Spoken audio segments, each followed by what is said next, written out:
Hey everybody, welcome back to another Sketchbook Sessions video. Last week I did this watercolor tutorial, and in that video I promised that I was going to do the same image as many times as I can before Christmas, really, in different mediums. And today I'm going to do like alcohol markers, like Copic markers or this Spectra brand, or mostly just store brands. Whatever I can get a hold of, really. I've noticed that the biggest difference in price, like these suckers are pretty expensive, the Copic markers. The biggest difference in price is usually they last longer. Honestly, that's the real difference. So I'm just going to go ahead and jump right into it here. You'll notice that I have my image sketched out again, just like last time. But I have a piece of scrap paper here, and that's going to be my testing surface. So whenever I'm unsure if the cap color matches, which sometimes it doesn't, especially on the cheaper markers, I'll just go ahead and test it there. But this is a good thing to start off with blending techniques. This tutorial is going to be mostly my approach to alcohol marker drawing. There's many different ways, but really this is going to be the way that I do it.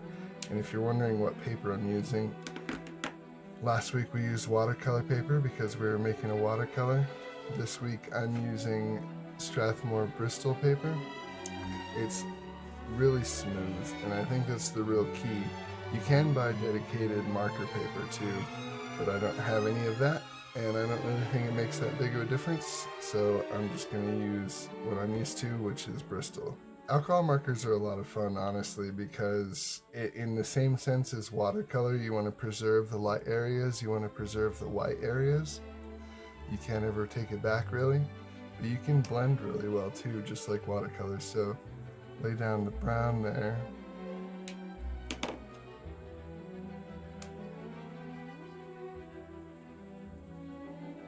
Lay down yellow, and so you can kind of really take that a little bit further. As long as your paper can handle it, you can really get a nice transition there from like dark brown to yellow. And that's just a taste, really. I think without further ado, just gonna jump right into this thing. Probably not going to match it perfectly, but I'll give it a shot. I'm going to take all the blues that I have and just test them out real quick. This is where cheap markers really start to become annoying. Alright, so I'm going to start in very much the same fashion that I did last time. I'm going to identify the darkest areas of my drawing, which in this case is the sky above the moon, the darker brush tree forest area where the moonlight doesn't hit it, and wherever else. However, you may have noticed that I'm not going with the same brushstroke direction, and that's just because I'm trying to cover as much of the page as I can before this blue marker dries out on me. I might have to switch gears entirely and do more purple. I do have more purple markers. Alright, so I'm going to start with the absolute darkest color that I have and work my way out from there. At this stage you might be thinking, man, markers are really tough. And you're not far off, honestly. They are, in my opinion, a lot more difficult than any kind of paint. But you can really achieve some good results as long as you stick with it. It'll be tough, and that's why we keep sketchbooks. I love using alcohol markers just to color in my sketches and stuff. I think that that's a really good way to pop an easy drawing, make it really eye-catching. In a lot of ways, the alcohol markers are very similar to the watercolors, where I'm trying to preserve the whites, like I was saying, but also it's only really going to come together with a lot of layering. And I've found what works really well for alcohol markers is to do the light first, then the dark, then come back to the light. I went ahead and just did a time lapse for the sky because this seriously took me like 10 or 15 minutes, to be honest. And it really is just exactly what I was explaining. You do the light, then the dark, then go back to the light. And that goes for the blue and the purple, and that goes for the blue and the pink. Just whatever the lightest color you just used, go back over the darker color with the lighter color, and you'll have a much better blending experience. And you know what? I think this is starting to look like a drawing now. So, alcohol markers are not easy. It takes a lot of time and a lot of patience. Watercolor was just a lot easier just to slap it down on the page, to be honest. Especially since a lot of these colors start to look the same after a while, and you can see right here I actually put the darker purple than I intended to. And it got me in a lot of trouble, but actually I'm going to take advantage of knowing which one that is and try and copy the mountain a little bit.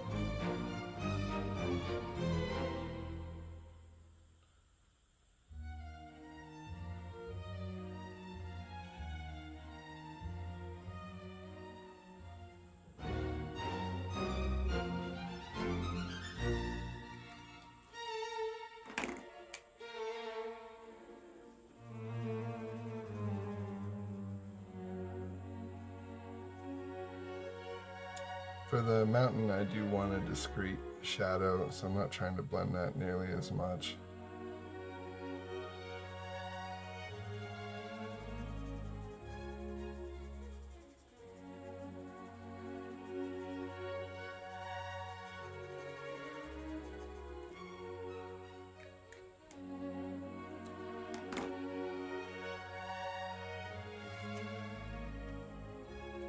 Now I think I want the trees to be blue still. Let's see how this blue. Yeah.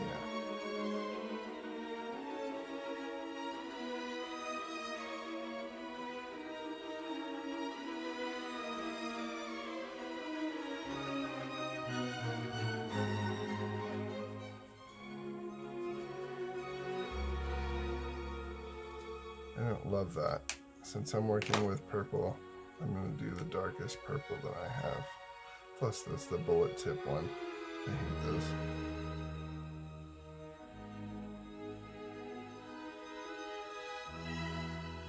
You want to try and get these trees to look not uniform. Make them look more natural by adding little strokes and bits that are off.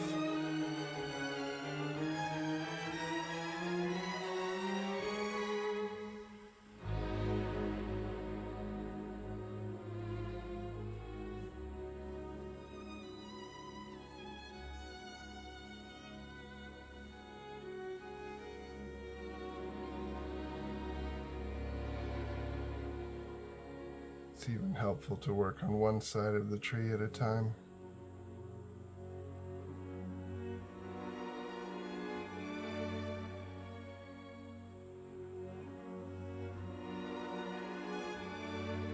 And like I was saying about preserving the lighter areas, see how I can just go over with the darker pen really easily and not have to worry about that at all.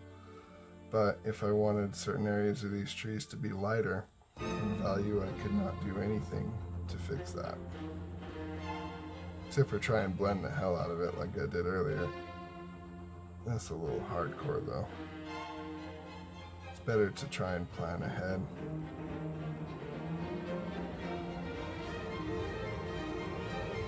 So, for the trees that are further away in the distance, they're only going to be just little things like that.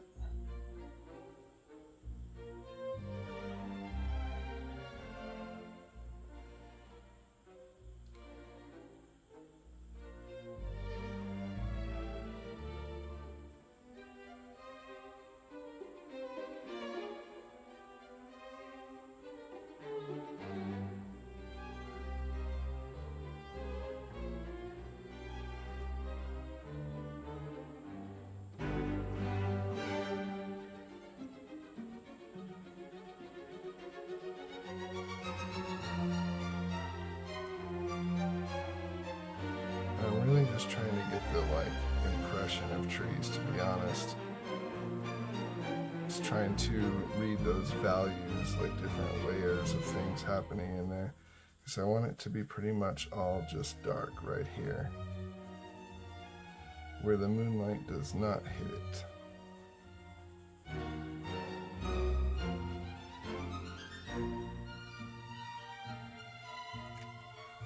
And I can come back with the lighter purple and give it all kind of like a little background.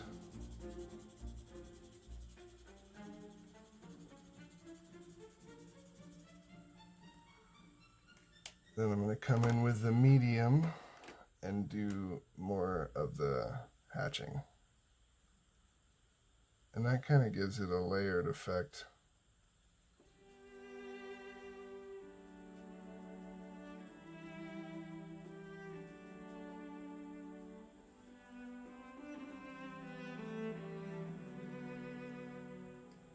And actually, these trees here are meant to be kind of in the foreground slash midground, so they're actually going to be fully blacked out, with a little bit of like natural kind of textures happening in there.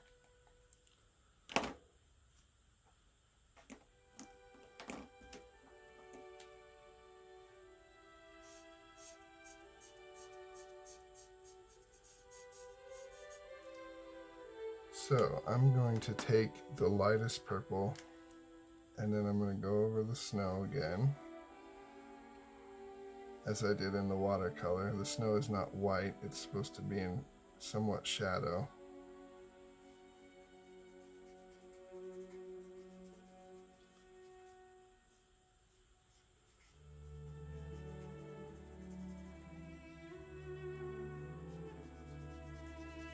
You can see this marker is really like dying on me, but sometimes they kind of recharge after you let them sit for a bit.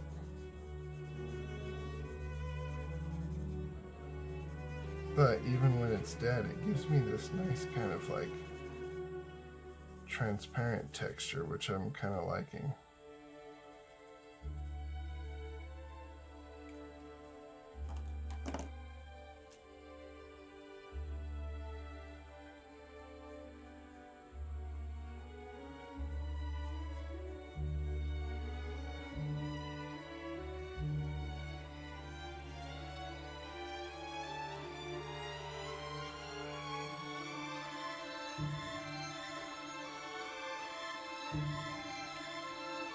Now that I've got some of those values in there, I'm going to try and get the lighter ones done a little bit.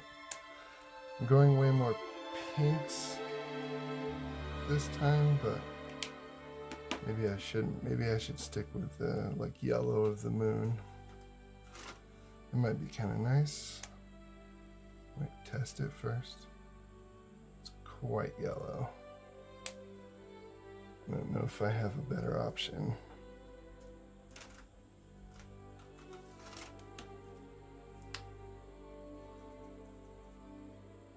These are very similar, but that'll work.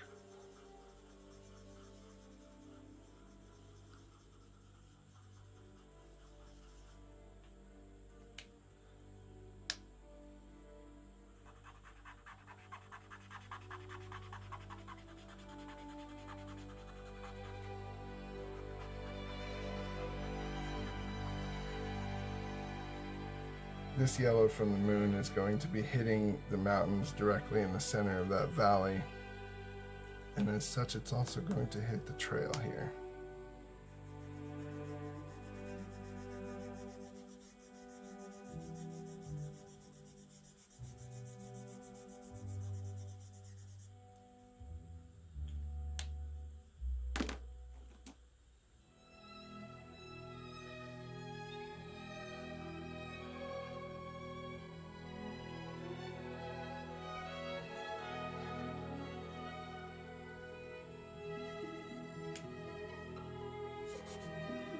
That was the wrong one. Dang it. It's alright. Just give it a little more flavor.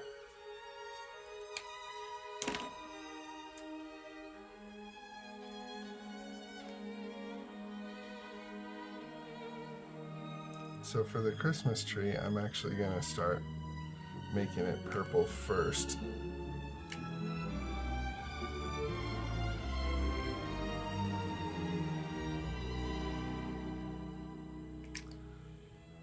Not really coloring in the lines because that doesn't really matter.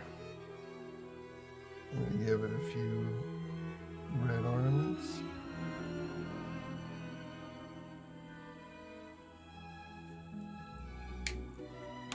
Give it a few real yellow ornaments. But that doesn't really show very well. It's a good thing I left some of the white areas.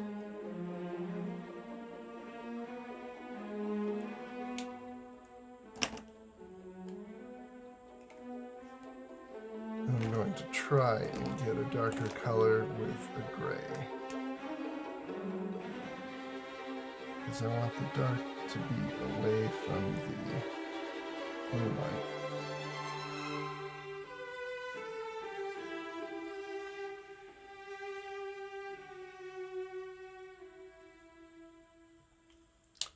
Then I'm going to come back with one of those real pale yellows and do a little bit of moonlight on the tree.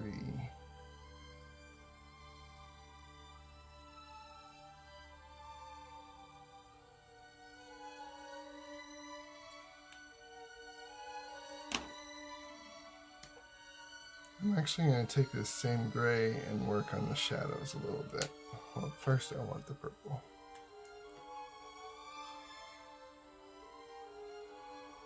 For the rock shadows, just get in there a bunch of jagged lines, honestly, and big, bold shapes.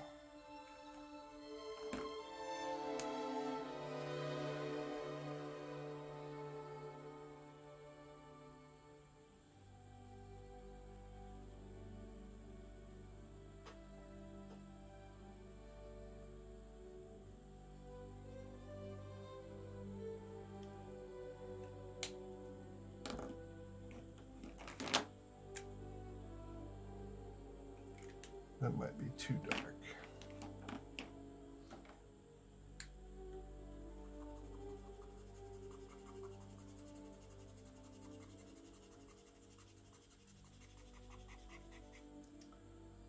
So I had a really nice bluish gray that I was using to blend the sky, and I'm going to go back in with that.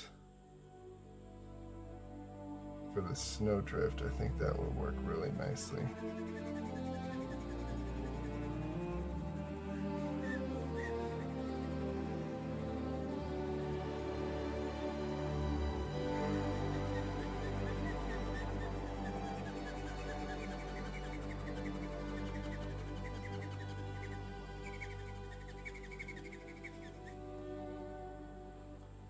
And then I'm going to come back with the almost dead purple.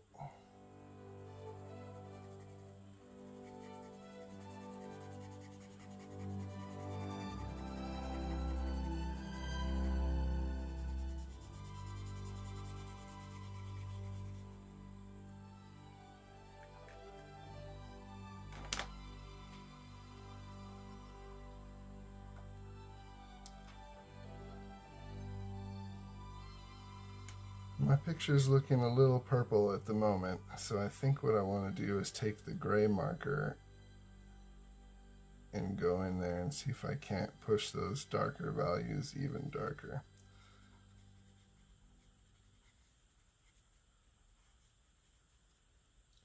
Maybe even that dark blue. I have black and I have darker grays as well. But I don't want to introduce any black since I didn't use any black on the original.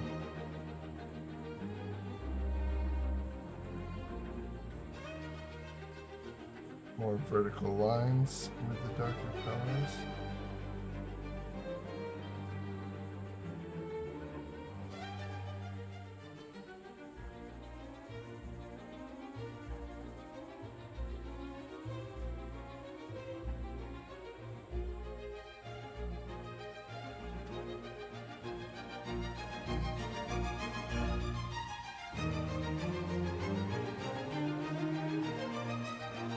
Now I have this darker gray, would be a good time to sort of accentuate some details in these rocks.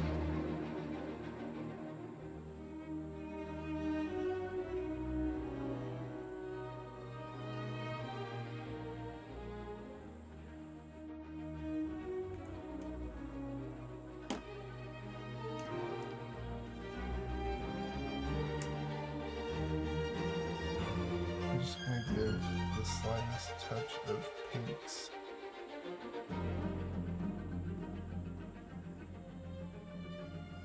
Just to make it a little bit more interesting. Heck, you know what? I think I'm just going to blend this with pink.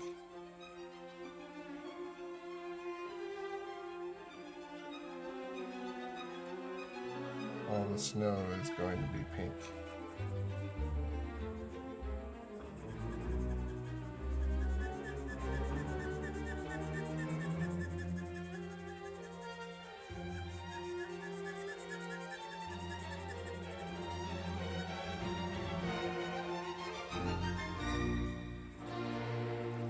Never helps to blend more. And actually, you can buy blenders for these, which are just markers with no pigment at all. But I don't have great success. Prefer to blend with a little bit of color. Why not?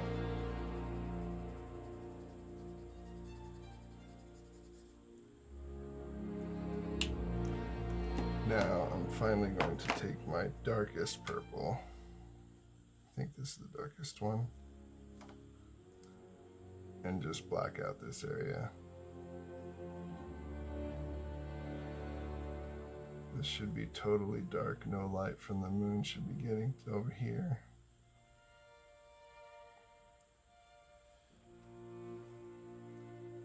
And then I'm going to lay in some definition on these snowbanks.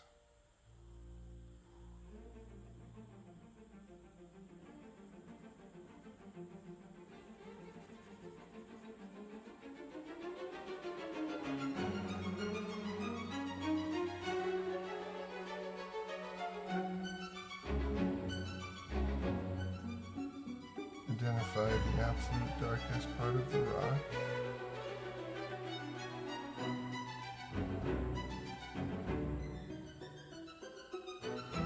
Get some in there too. Get some of the little details up in here. I think I want to try and accentuate that shadow a little bit more.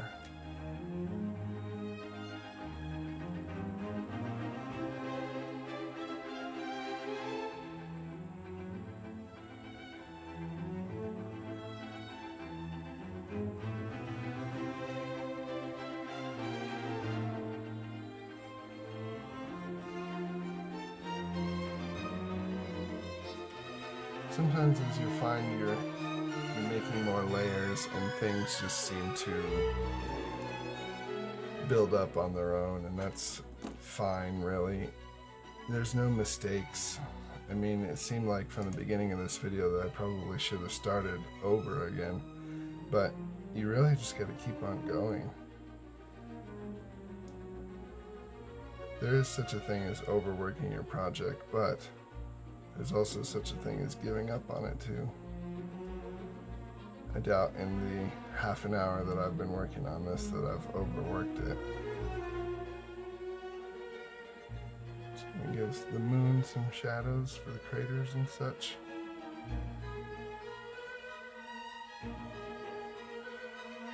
A little bit of shadow down here.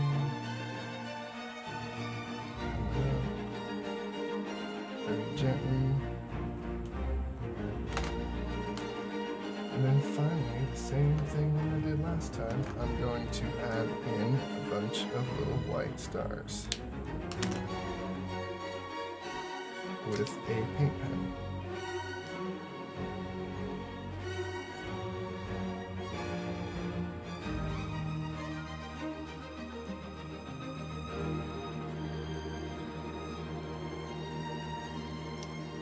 As well as little Christmas tree accents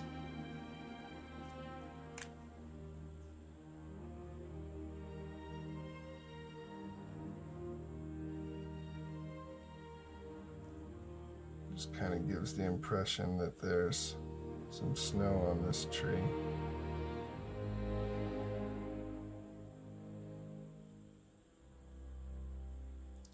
I realize all my other snow is purple and I want to stick with that, but I want to save bright white for the absolute most important parts of the piece. And that is the Christmas tree and any lighting effects.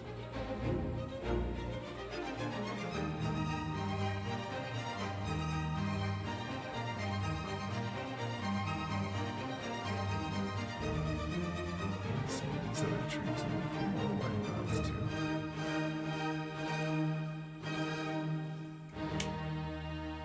And honestly, there you have it. Finished picture with alcohol markers. Same study as before. Just needs a signature and it's all finished.